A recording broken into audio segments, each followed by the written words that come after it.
آج جس کرسی پر بیٹھا ہوں اس کے نیچے میری ماں کی ہڈیوں کا بوجھ ہے اور میرے آنسو چھپے ہوئے ہیں۔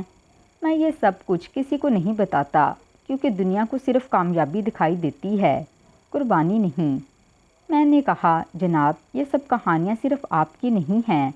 دنیا میں جتنے بھی لوگ کامیاب ہوتے ہیں ان کے پیچھے قربانی کی ایک لمبی داستان چھپی ہوتی ہے۔ کوئی بھی انسان بنا محنت کے بڑے مقام پر نہیں پہنچتا۔ تب اس نے سر جھکا لیا اور اس کی آنکھوں میں نمی سی آ گئی۔ پھر وہ ایک دم سنبھل کر کہنے لگا کہ ایک بیٹا ہے میرا، 4 بیٹیوں کے بعد میری زندگی میں آیا۔ میری بیوی کئی سال بیٹے کے لیے دعائیں کرتی رہی تھی۔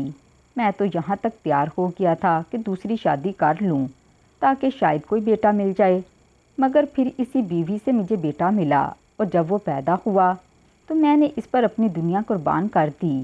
میں نے اس کو اتنا پیار دیا، اتنا لاڈ دیا کہ وہ بگڑ گیا، ہر خواہش پوری کی۔ اس کی کوئی فرمائش ہو یا ضد میں نے کبھی انکار نہیں کیا، اور آج بھی وہی میری کمزوری ہے۔ میری زندگی کا واحد مقصد وہی بچہ ہے۔ نہ مجھے اپنی بیٹیوں کی فکر ہے اور نہ بیوی کی، اور اس کے خرچے اتنے زیادہ ہیں کہ میں ہر وقت پیسے کے پیچھے بھاگتا ہوں۔ مجھے ہر صورت زیادہ سے زیادہ کمانا ہوتا ہے تاکہ اس کے خواب پورے کر سکوں، اور اسی لیے میں کسی مریض کو ہاتھ لگانے سے پہلے پیسے لیتا ہوں کیونکہ میرے پاس اور کوئی رستہ نہیں ہے۔ میں نے ڈاکٹر ندیم سے کہا یہ تو بہت غلط بات ہے کہ تم اپنے بیٹے سے محبت کرو، لیکن اس کا مطلب یہ تو نہیں کہ اپنی بیٹیوں کے ساتھ ناانصافی کرو۔ اس پر وہ کچھ دیر خاموش رہا، پھر کہنے لگا ہاں مجھ سے ناانصافی ہو جاتی ہے، بلکہ سچ پوچھو تو بہت زیادہ ہو جاتی ہے۔ میرے بیٹے کی ہر فرمائش پر میں برانڈڈ کپڑے خریدتا ہوں، ایسے برانڈز جن کا ایک جوڑا بھی کئی ہزار میں آتا ہے، اور وہ بھی ہر مہینے۔ لیکن جب بیٹیوں پر بات آتی ہے تو میں اپنی بیوی سے کہہ دیتا ہوں جاؤ کسی لوکل مارکیٹ سے کچھ سستا سا لے آنا۔ بیٹے کے جوتے 40-40 ہزار کے ہوتے ہیں اور بیٹیوں کے لیے میں 1000 روپے بھی خرچ نہیں کرتا، اور کھانے پینے کے معاملے میں بھی فرق آ جاتا ہے۔ بیٹے کو جو بھی من پسند ہو فوراً لا کر دیتا ہوں، لیکن بیٹیوں کے لیے بیوی کو یہ کہہ کر ٹال دیتا ہوں کہ گھر کا خرچہ بہت زیادہ بڑھ گیا ہے، اور بعض اوقات تو میں خود بھی محسوس کرتا ہوں کہ یہ سب کچھ زیادتی ہے۔ لیکن پھر بیٹے کا چہرہ یاد آ جاتا ہے، وہ ناراض ہو جاتا ہے تو دل کانپ جاتا ہے۔ ایک دن تو وہ کہہ رہا تھا کہ میں گھر چھوڑ کر چلا جاؤں گا۔ سوچو اگر وہ چلا گیا تو میں کیا کروں گا؟ میری دنیا تو وہی ہے۔ اس نے بتایا کہ بیٹے کا نام حیدر ہے اور وہ اس سے بے پناہ محبت کرتا ہے، اتنی محبت کہ کسی اور کا خیال ہی نہیں رہتا۔ پھر اس نے ایک ایسی بات بتائی جس نے مجھے اندر سے ہلا دیا۔ اس نے کہا ایک دن اس کی سب سے چھوٹی بیٹی جو بہت ہی زیادہ حساس تھی وہ سخت ناراض ہو گئی، اسی لیے کہ میں ہمیشہ صرف حیدر کے لیے کچھ لاتا ہوں اور ان کے لیے کچھ نہیں لاتا۔ اس نے مجھ سے کہا آپ کو صرف بھائی کی فکر ہے، ہم تو جیسے ہے ہی نہیں، اور پھر وہ اتنے غصے میں آ گئی کہ بولی اللہ کرے بھائی کہیں ہمیشہ کے لیے چلا جائے۔ یہ سن کر میرا دماغ گھوم گیا، مجھے غصہ اس قدر آیا کہ میں نے زور سے اس کے منہ پر تھپڑ دے مارا۔ وہ بچی اتنی چھوٹی تھی کہ 3 دن تک بخار سے تپتی رہی اور بستر سے نہیں اٹھی۔ بعد میں مجھے بہت برا لگا، میں بار بار اس کے سر پر ہاتھ رکھ کر معافی مانگتا رہا، مگر دل کے کسی کونے میں مجھے یہ بھی لگ رہا تھا کہ اسے ایسی بددعا نہیں دینی چاہیے تھی، اور شاید وہ اسی کے لیے سزا کی مستحق تھی۔ ندیم جب یہ سب کچھ بتا رہا تھا تو اس کے لہجے میں شرمندگی کا شائبہ تک نہ تھا، بلکہ وہ جیسے اپنی سوچ پر مطمئن تھا۔ اس کے لیے اولاد میں فرق کرنا کوئی بہت بڑی بات نہ تھی، جبکہ میں جانتا تھا کہ یہ گناہ ہے۔ دین کہتا ہے کہ اولاد میں برابری ہونی چاہیے، کسی کو بھی دوسرے پر فوقیت نہیں دینی چاہیے۔ میں نے اس سے کہا جناب ماں باپ کو اپنی اولاد میں فرق نہیں کرنا چاہیے، یہ ظلم ہے۔ اس پر وہ مسکرا کر بولا بیٹے تو ویسے ہی ماں باپ کے لاڈلے ہوتے ہیں، خاص طور پر حیدر سے تو مجھے ویسے بھی الگ سا لگاؤ تھا، وہی میرا وارث ہے، وہی میرا نام آگے لے کر جائے گا۔ بیٹیاں تو پرائے گھر چلی جاتی ہیں۔ اور پھر اس نے یہ بھی مانا کہ حیدر کی تربیت میں کچھ کمی رہ گئی ہے۔ اس نے بتایا کہ ایک دن وہ حیدر کے کمرے میں گیا تو اسے سگریٹ کی ڈبی ملی، اس کا دل دھک سے رہ گیا، وہ سمجھ گیا کہ بات بہت آگے نکل چکی ہے۔ پھر اس نے یہ بھی کہا اکثر ایسا ہوتا کہ حیدر شراب کے نشے میں ہوتا اور وہ دودھ میں ملا کر پیتا، تاکہ کسی کو شک نہ ہو۔ اس کے دوست بھی کچھ اچھے نہیں ہیں۔ وہ رات رات بھر گھر سے باہر رہتا، لیکن میں کچھ نہیں کہہ سکتا کیونکہ وہ ناراض ہو جاتا ہے اور میں یہ رسک نہیں لے سکتا۔ میں اسے کھونا نہیں چاہتا کیونکہ وہی تو میری زندگی کا مرکز ہے۔ ڈاکٹر ندیم نے اپنی زندگی کی بات تو مجھ سے کر لی، لیکن ویسے وہ بہت ہی زیادہ غصے والے اور سرد مہر نظر آتے تھے۔ کسی سے بھی زیادہ بات نہیں کرتے تھے، اپنے کام سے کام رکھتے تھے۔ ان کو کہیں نہ کہیں اس بات کا بھی غرور تھا کہ یہاں پر نیورو سرجن کی بہت زیادہ اہمیت تھی۔ ایک دفعہ تو ایسا ہوا کہ ایک عورت نے ان سے اپنے بیٹے کا علاج کروا لیا، لیکن پیسے نہیں دیے اور انہوں نے اس کی شکایت کر دی تھی۔ وہ تو اس کا راستہ روک کے کھڑے ہو گئے تھے، جہاں سے مرضی پہلے میری فیس ادا کرو، اس کے بعد جانے دوں گا۔ یہاں تک کہ ہسپتال کی انتظامیہ کو بیچ میں بولنا پڑا اور انہوں نے کہا آپ اور راستہ روک کے نہیں کھڑے ہو سکتے، یہ تو غلط باتیں ہیں، آپ کو پیسے چاہیے تو آپ منہ سے مانگو۔ یعنی کہ اس معاملے میں اس قدر پاگل ہو جاتے کہ اس حد تک بھی پہنچ جاتے تھے۔ اپنی فیملی کے بارے میں وہ کبھی بھی کسی سے زیادہ بات نہیں کرتے تھے، جبکہ دیکھا جائے تو ان کا ہر طرح سے ہی فائدہ ہوتا تھا۔ ان کی اہمیت سے انکار نہیں تھا۔ ہمارے لیے دن میں اگر مریض آتے تو ان کے 2 مریض بھی آ جاتے تو ان کے پیسے ہمارے پیسوں سے زیادہ ہی بن جاتے تھے۔ لوگ ان کے بارے میں عجیب باتیں کرتے تھے کہ لوگوں کا دماغ ٹھیک کرنے کا کام کرتے ہیں، جبکہ اس کا اپنا دماغ خراب ہے۔ اتوار کا دن تھا اور شہر میں ایک عجیب سی ہلچل تھی۔ شاید عید کی آمد تھی، اسی لیے لوگ اپنی پوری تیاریوں میں مصروف تھے۔ بازاروں میں اتنی بھیڑ تھی کہ گاڑیوں کی قطاریں رک رک کر چل رہی تھیں۔ لوگ چھتریاں لے کر آگے بڑھتے جا رہے تھے، لیکن بارش کی تیز بوندیں بھی ان کے جذبوں کو دبا نہیں پا رہی تھی۔ ہر طرف رنگ برنگی روشنیاں اور چمکتے ہوئے کپڑوں کا منظر تھا۔ عورتیں چوڑیاں چھانٹ رہی تھیں، بچے کھلونے مانگ رہے تھے اور مرد سامان کے تھیلے اٹھائے ایک دکان سے دوسری دکان کی طرف بھاگ رہے تھے۔ ایسے میں ہسپتال ایک الگ دنیا کی تصویر پیش کرتا رہا۔ بارش کی وجہ سے مریضوں کی آمد و رفت میں وقتی کمی ضرور آئی تھی، لیکن ایمرجنسی وارڈ کا ماحول ہمیشہ کی طرح کسی ممکنہ خطرے کے لیے تیار تھا۔ ہسپتال کے اس حصے میں ایک کمرہ تھا جو اسٹاف روم کہلاتا تھا، جہاں ڈیوٹی پر موجود ڈاکٹرز اور نرسیں کچھ دیر آرام کرنے یا چائے پینے کے لیے آتے تھے۔ وہاں اس وقت ہلکی سی چہل پہل تھی۔ ڈاکٹر ندیم، جو سینئر اور تجربہ کار سمجھے جاتے تھے، ایک کونے میں بیٹھے اخبار کی سرخیاں دیکھ رہے تھے۔ 2 نرسیں اپنی شفٹ کی باتیں کر رہی تھیں اور ایک جونیئر ڈاکٹر موبائل میں گیم کھیل رہا تھا۔ ایسے میں ایک نرس جلدی سے کمرے میں داخل ہوتی ہے۔ اس کے چہرے پر گھبراہٹ اور آواز میں خجلت تھی، جیسے کوئی اہم اطلاع ہو۔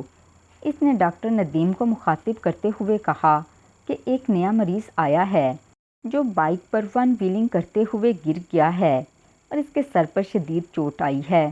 ڈاکٹر ندیم نے ایک لمحے کو اس کی طرف دیکھا اور پھر بے نیازی سے کہا کہ وہ آ رہے ہیں، لیکن پہلے نرس جا کر مریض کے ساتھ آنے والوں سے پیسے کی بات کرے۔ نرس نے ہچکچاتے ہوئے کہا وہ امیر لوگ لگتے ہیں کیونکہ لڑکے کے پاس 2 آئی فون ہیں۔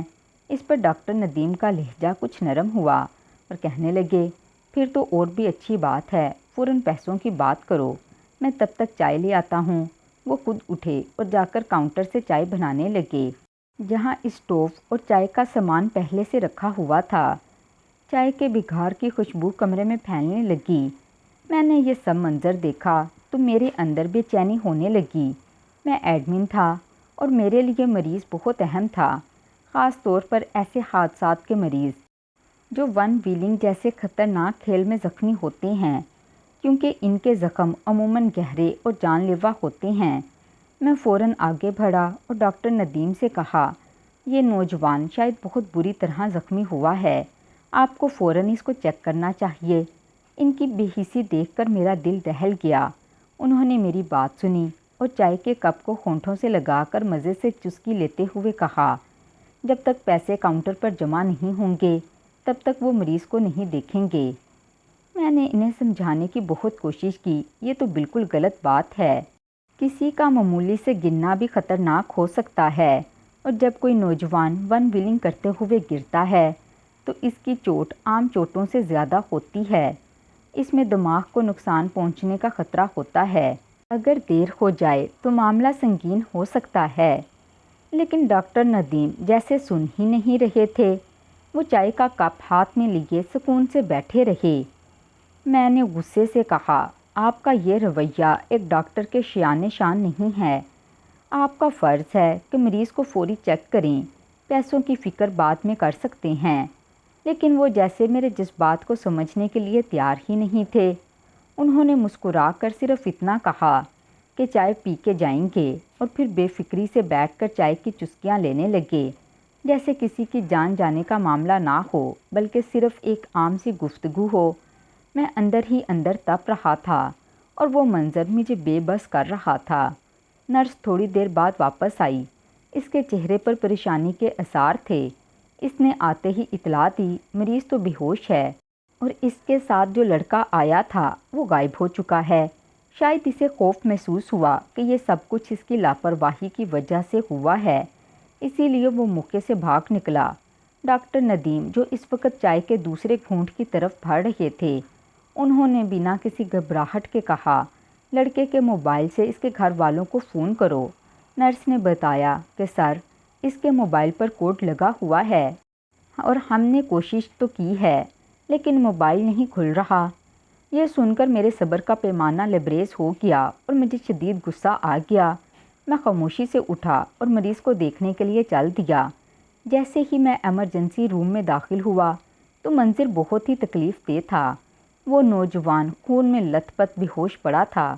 اس کی سانسوں کی روانی مدھم ہو چکی تھی۔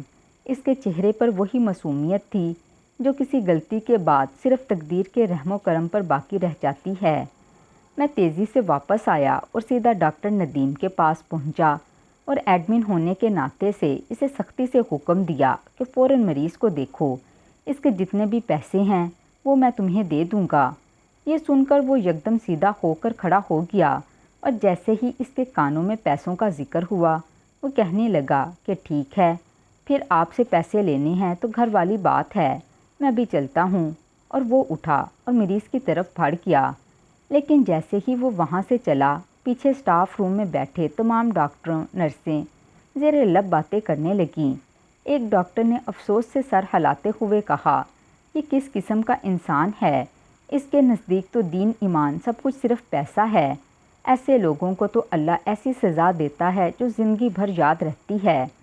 دوسرے ڈاکٹر نے طنزیہ لہجے میں کہا، اس کو تو ابھی تک کوئی سزا نہیں ملی، اتنا بوڑھا ہو گیا ہے، ساری زندگی تو اس نے یہی کچھ کیا ہے۔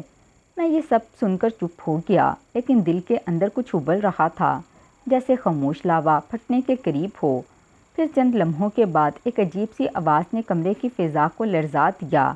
ہم سب چونک اٹھے، او پی ڈی کی طرف لپک گئے۔ وہ چیخنے کی آواز کسی اجنبی کی نہیں تھی، وہ تو ڈاکٹر ندیم ہی کی آواز تھی، جو اتنی شدت سے چیخ رہا تھا جیسے کسی کے دل پر کوئی بہت گہرا وار کیا گیا ہو۔ ہم سب ہڑبڑا کر ایمرجنسی کی طرف گئے اور جیسے ہی اندر پہنچے تو وہاں کا منظر دیکھ کر سب کے قدم وہیں جم گئے۔ ڈاکٹر ندیم اس مریض کو اپنے سینے سے لگا کر بچوں کی طرح رو رہے تھے۔ ان کی ہچکیاں رکنے کا نام نہیں لے رہی تھیں اور وہ بار بار ایک ہی جملہ دہرا رہے تھے، یہ تو میرا حیدر ہے، یہ تو میرا حیدر ہے۔ میں نے حیرانگی کے عالم میں نرس کی طرف دیکھا اور آہستہ سے پوچھا، یہ سب کیا ہو رہا ہے؟ نرس نے بتایا، جب یہ یہاں آ رہے تھے تو ان کو ان کے گھر سے فون آیا کہ بیٹا ابھی تک نہیں آیا اور دوست بتا رہے ہیں کہ وہ کسی حادثے کا شکار ہو گیا ہے۔ تب یہ ہاتھ دھو رہے تھے، لیکن وہیں سے بھاگ کر فوراً اس طرف آ گئے اور جب ڈاکٹر صاحب پہنچے تب تک بہت دیر ہو چکی تھی۔ خون اتنا بہہ چکا تھا کہ اس نوجوان نے ان کی آنکھوں کے سامنے دم توڑ دیا، اور جیسے ہی ڈاکٹر صاحب نے اس کا چہرہ دیکھا تو پہچان گئے، یہ تو ان کا اپنا بیٹا ہے، حیدر۔ میں سن کر سکتے میں آ گیا، میری سانسیں تھم گئیں۔ مجھے فوراً یاد آیا کہ حیدر انہی کا بیٹا تھا جو کچھ عرصہ پہلے ناراض ہو کر گھر سے چلا گیا تھا اور پھر کبھی واپس نہیں آیا۔ آج قسمت نے ایک عجیب رنگ دکھایا ہے۔ ڈاکٹر ندیم جو دوسروں کے بچوں کو پیسے کی شرط پر دیکھتے تھے، آج اپنا ہی بیٹا اپنی آنکھوں کے سامنے کھو بیٹھے تھے، انہوں نے بتایا کہ ان کا بیٹا بہت بگڑا ہوا ہے اور آج چھٹی کا دن تھا، اسی لیے شاید وہ ہیوی بائک لے کر دوستوں کے ساتھ ون ویلنگ کرتے ہوئے اس حادثے کا شکار ہو گیا۔ جب وہ ہسپتال لایا گیا تو وہ پہلے ہی بے ہوش تھا اور اس کے جسم سے مسلسل خون بہہ رہا تھا اور وقت پر طبی امداد نہ ملنے کے باعث اس کا سانس تھم گیا۔ ڈاکٹر ندیم جب تک پہنچے تب تک بہت دیر ہو چکی تھی اور جب انہوں نے اس کا چہرہ دیکھا تو جیسے زمین ان کے پیروں کے نیچے سے نکل گئی۔ انہوں نے اسے اپنے سینے سے لگا کر زور زور سے رونا شروع کر دیا، جیسے کسی بچے نے اپنا کھلونا نہیں بلکہ پوری دنیا کھو دی ہو۔ وہ بار بار اس کا نام پکار رہے تھے اور کہہ رہے تھے، میں ڈاکٹر ہو کر بھی اپنے بیٹے کو نہ بچا سکا، وہی بیٹا جو ان کا اکلوتا سہارا تھا، وہ بیٹا جو ان کی زندگی کی سب سے بڑی خوشی تھا، وہی ان کی آنکھوں کے سامنے تڑپ تڑپ کر دم توڑ گیا۔ جب ہم نے ڈاکٹر ندیم کو ایسی حالت میں دیکھا تو ہمیں بھی سمجھ نہیں آ رہی تھی کہ انہیں کیسے سنبھالیں۔ کچھ دیر بعد ان کی حالت اتنی خراب ہو گئی کہ وہ بھی بے ہوش ہو کر زمین پر گر پڑے۔ انہیں فوری طور پر دوسرے وارڈ میں منتقل کیا گیا۔ ان کی فیملی کو فون کر کے بلایا گیا۔ اس دن کے بعد وہ ہسپتال نہیں آئے۔ جب ایک ہفتہ گزر گیا تو ہم نے ان کے گھر فون کیا۔ ان کی بیوی نے کہا ان کی حالت بہت خراب ہے، وہ کمرے سے باہر نہیں نکلتے اور کسی سے بات نہیں کرتے، لگتا ہے جیسے وہ اب کبھی بھی اپنی سروس پر واپس نہیں آئیں گے۔ ہسپتال کے سارے عملے کو اس واقعے کا بہت دکھ تھا، کیونکہ سب ہی جانتے تھے کہ ڈاکٹر ندیم جیسے بھی تھے لیکن اپنے بیٹے سے بہت محبت کرتے تھے۔ وقت گزرتا رہا اور ہم نے ان کے بغیر ہسپتال کے معمول کی کارروائی جاری رکھی، لیکن سب کے دل میں ان کے لیے ہمدردی کا ایک گوشہ ضرور موجود تھا۔ تقریباً 1.5 مہینے بعد ایک دن اچانک وہ ہسپتال آ گئے۔ ہم سب حیران رہ گئے۔ انہوں نے خاموشی سے آ کر اپنا کوٹ پہنا اور وارڈ کی طرف چل دیے۔ ہم سب ان کو خاموشی سے دیکھتے رہے۔ وہ اب بالکل مختلف لگ رہے تھے۔ ان کی آنکھوں کے نیچے سیاہ حلقے پڑ چکے تھے، بالوں میں سفیدیاں اور چہرے پر اداسی صاف چھلک رہی تھی۔ اسی دن ایک نوجوان لڑکا چوٹ لگنے کی حالت میں لایا گیا۔ اس کے ساتھ ایک بوڑھا شخص تھا جو مسلسل گھبراہٹ کا شکار تھا اور بار بار بیٹے کو ہوش میں لانے کی دعائیں مانگ رہا تھا۔ ڈاکٹر ندیم نے جیسے ہی مریض کو دیکھا تو فوراً اس کی طرف لپکے بغیر کوئی سوال کیے۔ انہوں نے اس کا چیک اپ شروع کیا اور فوری طبی امداد دینے لگے۔ مریض کی حالت بہتر ہونے لگی اور ڈاکٹر ندیم کی تیزی اور سنجیدگی نے سب کو حیران کر دیا۔ مریض کے والد نے ڈرتے ڈرتے کہا، سر، ہمارے پاس فیس کے پیسے نہیں ہیں۔ ہم سرکاری ہسپتال گئے تھے، وہاں سے کہا گیا کہ حالت نازک ہے، کسی پرائیویٹ ہسپتال لے جائیں، تو ہم یہاں آ گئے، لیکن ہمارے پاس فیس کے لیے کچھ بھی نہیں ہے۔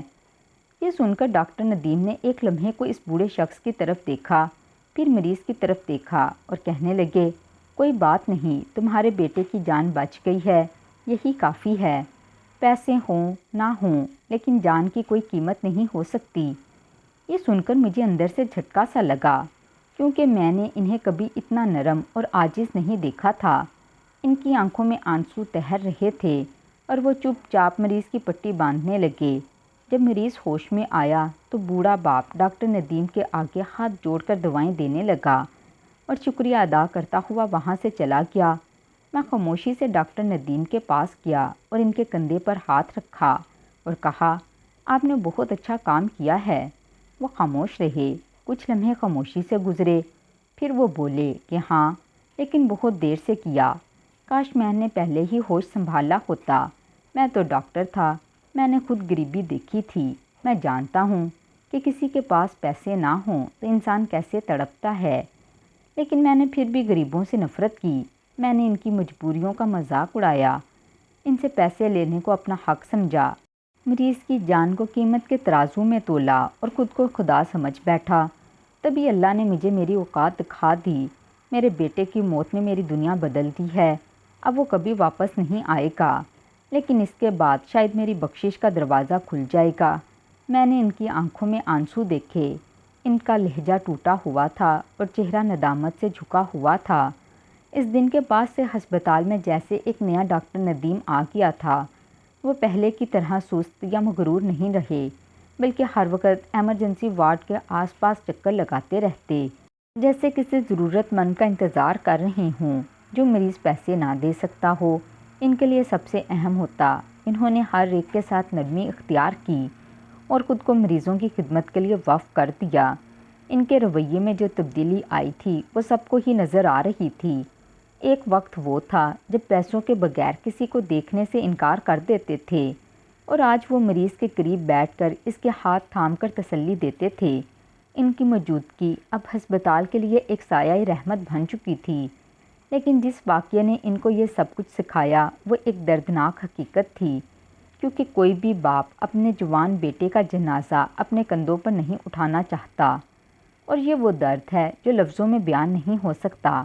اس کا زخم نہ کبھی بھرتا ہے اور نہ ہی کبھی بھلایا جا سکتا ہے، بلکہ ہر لمحہ ہر پل یہ احساس دلاتا ہے کہ کچھ سبق بہت مہنگے ہوتے ہیں اور کچھ ہدایتیں بہت بڑے صدموں کے بعد ہی نصیب ہوتی ہیں۔ اس کے بعد میرا اور ڈاکٹر ندیم کا تعلق صرف ہسپتال تک محدود نہ رہا، بلکہ ایک نئے رشتے میں بھی بند کیا۔ جب میں نے ان کی بیٹی کا رشتہ اپنے بیٹے کے لیے مانگا تو انہوں نے بغیر کسی تکلف یا غرور کے نہایت خوش دلی سے یہ رشتہ قبول کیا۔ ان کی بیٹی نہ صرف خوبصورت تھی بلکہ بے حد با اخلاق، نرم کو اور سلیقہ شار بھی تھی۔ اس کے طور طریقے، انداز گفتگو اور برتاؤ سے صاف ظاہر ہوتا تھا کہ اس کی تربیت بہت ہی عمدہ ماحول میں ہوئی ہے، لیکن اس کے چہرے پر ایک ہلکی سی جھجک اور آنکھوں میں ایک دائمی اداسی کا عکس رہتا تھا، جیسے بچپن میں اسے محبت اور توجہ کم ملی ہو، یا زندگی نے اسے کم عمری میں ہی کچھ بڑے سبق سکھا دیے ہوں۔ حالانکہ ڈاکٹر ندیم ایک کامیاب اور خوشحال انسان تھے، ان کے گھر میں کسی چیز کی کوئی کمی نہ تھی، لیکن شاید دولت ہر کمی کو پورا نہیں کر سکتی، خاص طور پر جب جذبات اور احساسات کی بات ہو تو وہاں روپے پیسے کا کوئی عمل دخل نہیں ہوتا۔ شادی کے بعد جب ان کی بیٹی ہمارے گھر آئی تو مجھے ایک نئی بہو نہیں بلکہ ایک معصوم بیٹی کی صورت ملی۔ وہ ہر وقت سب کی خدمت میں لگی رہتی، خوش اخلاقی سے پیش آتی اور گھر کے ہر فرد کی پسند ناپسند کا خیال رکھتی۔ میری بیوی بھی اس سے بہت خوش تھی۔ وہ اکثر کہتی کہ ڈاکٹر صاحب کی بیٹی نے دل جیت لیا ہے، اور میں دل ہی دل میں سوچتا کہ شاید یہ اسی مرحومی کا اثر ہے جو وہ اپنے گھر میں سہتی رہی ہوگی، کیونکہ وہ چیزوں کی نہیں بلکہ اپنوں کی قدر جانتی تھی۔ وہ بے حد سمجھدار اور بردبار تھی، اور ہمارے گھر میں جیسے خوشیوں کا ایک نیا باب کھل گیا۔ ڈاکٹر ندیم بھی اب اکثر ہمارے گھر آتے رہتے، اور ان کا انداز اب پہلے سے بہت مختلف ہو چکا تھا۔ وہ نہایت عاجزی سے بات کرتے، سب سے مسکرا کر ملتے، اور اب وہ دنیا کو ایک نئے زاویے سے دیکھنے لگے۔ ان کے وہ سخت مزاجی اب ان کے چہرے سے غائب ہو چکی تھی، اور اس کی جگہ ایک باپ کا درد، ایک انسان کا خلوص اور ایک مسیحا کی اصلی پہچان ابھر کر سامنے آ چکی تھی۔ وہ اکثر میرے ساتھ بیٹھ کر اپنے دل کی باتیں کرتے اور کہتے کہ اللہ نے مجھے دوسرا موقع دیا ہے۔ میں نہیں چاہتا کہ اب کسی اور کے ساتھ وہی ہو جو میرے ساتھ ہو چکا ہے۔ وہ اپنے بیٹے کا ذکر کرتے تو ان کی آنکھیں بھیگ جاتیں۔ کاش اپنے اعمال سے وہ کچھ حاصل کر سکوں جو میں کھو چکا ہوں۔ میں ان کی باتیں سنتا اور دل ہی دل میں شکر ادا کرتا کہ اللہ نے ہمیں ایک ایسا رشتہ عطا کیا ہے جو صرف خون یا ضرورت پر نہیں بلکہ احساس، محبت اور توبہ کے رشتے پر قائم ہے، اور ایسے رشتے ہی اصل میں انسان کو مکمل بناتے ہیں۔ زندگی میں اصل دولت پیسہ نہیں بلکہ انسانیت ہے۔ جو شخص اپنی ذات سے دوسروں کے لیے آسانیاں پیدا کرتا ہے وہی اصل میں کامیاب ہے۔ بعض اوقات اللہ ہمیں کسی بہت بڑے صدمے سے گزار کر یہ احساس دلاتا ہے کہ ہم نے اپنی زندگی میں کیا کھویا، کیا پایا اور کہاں غلطیاں کیں۔ ڈاکٹر ندیم جیسا شخص جو ایک وقت میں صرف دولت کو سب کچھ سمجھتا تھا، جب اس نے اپنے بیٹے کو کھو دیا تب جا کر اس کو شعور آیا کہ اصل مسائی صرف جسم کا علاج کرنا نہیں بلکہ انسان کے دکھ درد کو سمجھنا اور اس کے ساتھ کھڑا ہونا ہے۔ کسی کا درد بانٹنا سب سے بڑی عبادت ہے۔ اگر ہم صرف اپنی ذات کے لیے جیتے ہیں تو ہم مردہ دل انسان ہیں، لیکن اگر ہم دوسروں کے لیے جینے کا حوصلہ رکھتے ہیں تو ہم زندہ ضمیر لوگ کہلاتے ہیں۔ اس کہانی سے ہمیں یہ سیکھنے کو ملتا ہے کہ رتبہ، عہدہ، علم اور شہرت سب بیکار ہو جاتے ہیں جب انسانیت مر جاتی ہے، اور جب انسان اپنی غلطیوں کا اعتراف کر کر سدھرنے کی کوشش کرتا ہے تو اللہ بھی اس پر اپنی رحمت کے دروازے کھول دیتا ہے۔ ڈاکٹر ندیم کا بدل جانا اور ایک مسیحا کی طرح ہر غریب مریض کا مفت علاج کرنا اس بات کا ثبوت ہے کہ انسان اگر چاہے تو خود کو بدل سکتا ہے۔ کسی کے پاس دولت کی فراوانی ہو اور پھر بھی وہ کسی کا حق مارے تو اس سے بڑا کوئی ظالم نہیں، لیکن جو اپنی زندگی کے دکھوں سے سبق سیکھے اور دوسروں کی زندگی میں خوشی لانے کی کوشش کرے تو وہی اصل انسان ہے۔ اس کہانی کا سب سے بڑا پیغام یہی ہے کہ ہمیں اپنی اصلاح خود کرنی چاہیے، اور اس سے پہلے کہ زندگی ہمیں کوئی بہت بڑا دھچکا دے ہمیں اپنی روش پر غور کر لینا چاہیے۔ انسانیت ہی سب سے بڑا دین ہے، اور درد مند دل رکھنے والا شخص ہی اللہ کا محبوب بندہ بنتا ہے۔ اسی لیے ہمیشہ عاجزی اپناؤ، غرور سے بچو، اور کسی کے ساتھ ایسا سلوک نہ کرو جو کل کو تمہیں بھی سہنا پڑے، کیونکہ وقت سب سے بڑا استاد ہے جو نہ صرف سبق دیتا ہے بلکہ سزا بھی دیتا ہے، اور جب قدرت فیصلہ سناتی ہے تو وہ بہت سخت ہوتا ہے۔ اس سے پہلے کہ وہ دن آئے ہمیں اپنے اعمال پر نظر ڈالنی چاہیے اور کوشش کرنی چاہیے کہ ہم خود بھی اچھے بنیں اور دوسروں کے لیے بھی بھلائی کا ذریعہ بنیں۔ تو ناظرین، کمنٹ باکس میں اپنی رائے کا اظہار لازمی کیجیے گا کہ آج کی کہانی آپ کو کیسی لگی۔ کہانی پسند آئی ہو تو ویڈیو کو لائک اور چینل کو سبسکرائب کر دیں۔ ملتی ہوں اگلی ویڈیو میں، تب تک اللہ حافظ۔